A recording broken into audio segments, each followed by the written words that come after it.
I inched towards the opening of the cave and cautiously peeked out. As footsteps and voices approached, I held my breath as I pressed myself into the dampness of the cave. I think she ran into this one. He stood at the entrance of the cave and peered into its shadows. Hey, there he goes! Another voice shouted a little way off. As the footsteps ran away from the cave, I sank to the cave floor to catch my breath. Hi, my name is Vanessa. Before I continue, don't forget to like and subscribe to our channel. Tap that notification bell so you know when we post more bizarre stories like mine. As far back as I could remember, my father was always a con man, from selling fake jewelry, other people's cars, and even expired goods. One time, he even sold a house and land that wasn't even his. His boss went away for a few weeks, and when we returned, another family was living in his house. By that time, Dad and I had new identities and were living in another country.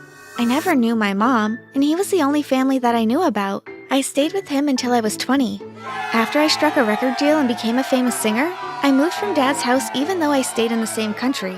From time to time, I would send money to Dad, hoping he would refrain from scamming others. But I guess you can't teach an old dog new tricks. For my 21st birthday, Dad wanted to take me to dinner. I rescheduled all my plans for that day and decided to take Dad up on his offer. I must admit, I was impressed by Dad. He pulled in a limo and wore a suit and tie. The restaurant was elegant and the service exceptional. He even had a professional photographer to take our pictures of that night. After dinner, Dad looked at me. What would you like to do? The night is yours. Well, I've always wanted to go to Coney Island. Coney Island it is. When we arrived at Coney Island, we got strange looks because of our dress code, but Dad and I didn't care. We rode every ride that night and ate from every food stall. That was one of the best nights of my life. When Dad dropped me home, I looked at him. Would you like to come in for a bit? I have an early morning tomorrow. I'm working on a new business venture. He pulled me close. Happy birthday, Angel. Thanks for a great night, Dad. You're welcome, baby. I pulled away and walked to my door and gave Dad one more wave before entering the house. About 3 months later, I started getting threatening calls and emails. After a show one night, a man approached me and demanded that I go out on the date he paid for. My bodyguards quickly got rid of him and I stood confused, just for a second. Then I put 2 and 2 together. The next day, I paid Dad a visit. He lived in a valley that was heavily forested on either side, with caves that adorned the mountainside. Dad always chose an area where he could easily disappear if necessary. I pounded the door. Dad, open up! Now! Dad opened the door slightly, and I pushed against it and barged inside. Dad stumbled backwards. Vanessa, darling, what are you doing here? Don't Vanessa darling me, Dad. What did you do? I stormed straight to Dad's office and began to dig through his files on the table. There I found a newspaper clipping of the ad he posted and pictures of myself from my birthday. The ad read, "Famous singer Vanessa Lee is looking for a husband. Once successful, you'll be given a $100,000 monthly stipend. You must pay to book an appointment for a date. This is to ensure that you are serious about not only dating Miss Lee, but becoming her husband. Cost of date, $1,000. What is this? I shoved the paper in his face angrily. Is this the business venture that you were eager to get back to after you dropped me off on my birthday? Abruptly, the lights went out, followed by the sound of shattering glass. Follow me, Dad whispered. I followed Dad outside and through a dirt path through the trees. We hurried through the trees. The smell of sea breeze filled my nostrils and we soon came upon a bay. Over there's the yacht. Let's go.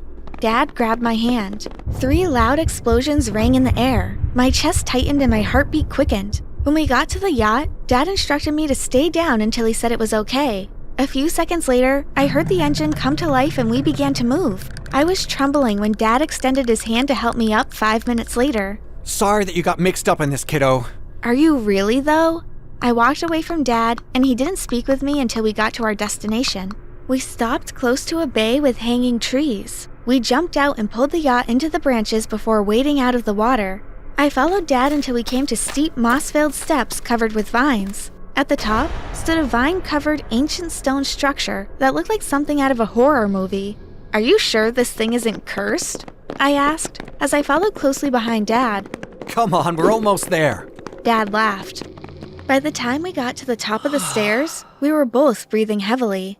Just as Dad was about to unlock the huge doors, with a medallion that he removed from around his neck, a helicopter appeared and men lowered from ropes held large guns. Run! Dad shouted. We bolted around the stone structure and through the trees. After a few minutes, the only sounds I heard were of my ragged breathing and the branches and leaves that crunched beneath my feet. Through the trees, I saw the opening of a cave. I hurried towards the cave. A few seconds after I entered the cave, I heard something. I inched towards the opening of the cave and cautiously peeked out. As footsteps and voices approached, I held my breath as I pressed myself into the dampness of the cave.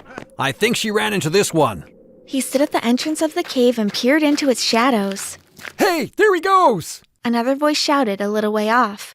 As the footsteps ran away from the cave, I sank to the cave floor to catch my breath. Through the chaos outside, I heard my father's voice. I slithered out of the cave and as close to the men that I dared to get without being seen.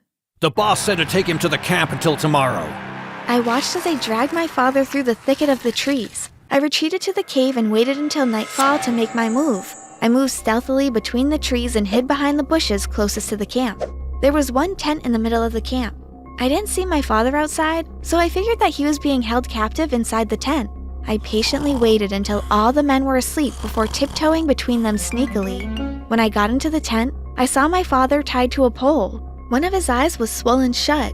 I ran towards him and kneeled in front of him. "Don't worry, Dad. I'll get you out," I whispered, as my fingers clumsily tried to loosen his ropes. Are you sure about that? A female voice asked behind me. My heart sank as two men and one woman stood looking on at me. I looked at Dad apologetically. Tie her up, boys. I guess they'll both be swimming with the fishes tomorrow. Dad and I shared a worried look. I was tied to my father and there we remained until the morning. I opened my eyes slowly. My body ached as I tried to remember where I was. All at once, flashbacks of yesterday played in my mind. "Dad, are you awake?" Yes. "Dad, we need to find a way out of here." Just then, the woman opened the tent and looked at me. Change of plans, doll. The boss is going to marry you. The woman cackled, then stepped out of the tent. Vanessa, I'm so sorry. "Dad, now is not the time. We need to find a way out." Dad and I both struggled against our ropes, but to no avail. I'm not sure how long it was before the woman entered with two men. They cut our ropes and pulled us to our feet. Can I at least say something to my daughter? Dad looked at me, tears streaming down his face. Fine, The woman said. but make it quick. I'm so sorry that this has happened. I've never been much of a father. He held my hands. Can you ever forgive a silly old man? I looked at him. He nodded slightly. "Of course I forgive you." I wasn't prepared for what happened next. Dad grabbed his chest and sank to his knees. "Dad!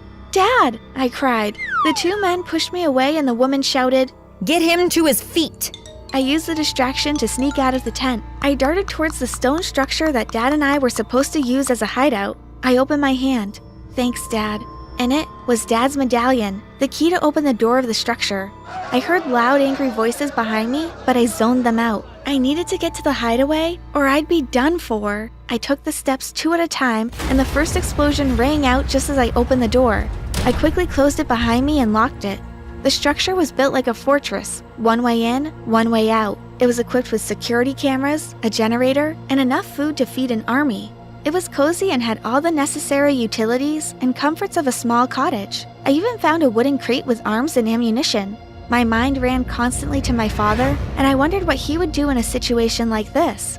2 weeks passed, and I hoped that the men would have given up.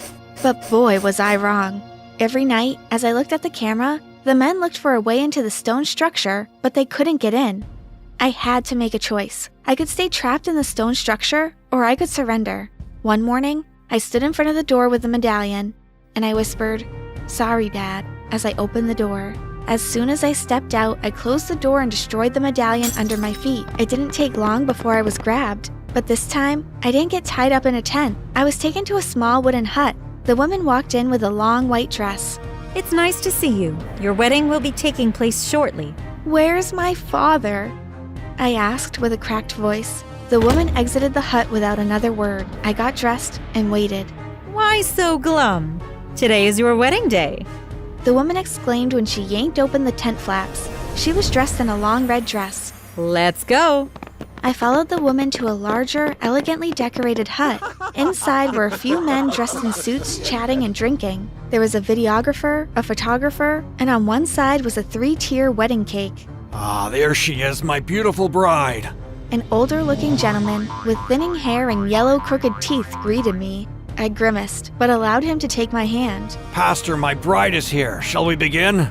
The pastor nodded to me, then to the gentleman. As the pastor performed the ceremony, I felt numb. I went through the motion of saying I do and signing the marriage certificate. I didn't even struggle when he pulled me in for a kiss when the pastor professed us to be husband and wife. During the reception, the woman in the red dress never took her eyes off me.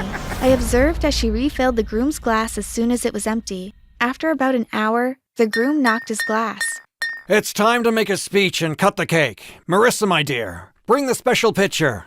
The woman in the red dress nodded and left the room. A few minutes later, she returned with a crystal mug that had a red beverage in it. She poured 2 glasses and handed one to each of us. Then she did something strange. She came and stood by my side. The groom held my hand as he gave his speech. The men around him laughed and cheered. He then turned to me. To us, my dear. I watched as he raised his glass to his lips and gulped the beverage down. Just as I was about to do the same, Marissa held my hand down with the glass and then began to cheer and hoot with the others. Suddenly, the groom grabbed his chest and fell to the ground. The men and Marissa stared at him with disgust. Some of the men even spat on him. As soon as the man stopped twitching, the men bagged the groom and walked outside with him. What in the world just happened? I looked at Marissa wide-eyed. Hi there. I spun around and screamed, "Dad!" I ran and threw my arms around him and cried, but I don't understand. Dad explained that he and Marissa had been dating for over a year. They both wanted to get out of the game and settle down, but Marissa's father, the old man who married me, wanted her to take over his criminal activities. She and Dad created this entire scheme to silently get rid of him away from the media. So, all this was a scam? I looked between Dad and Marissa. They both nodded. And the both of you are vowing to stay clean from now on? They both nodded.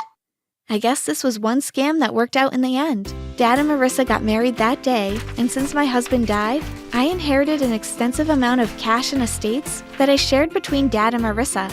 Every so often, Dad, Marissa, and I go to visit the tiny island. The experience was crazy, but it also created a stronger bond between Dad and I, don't you think?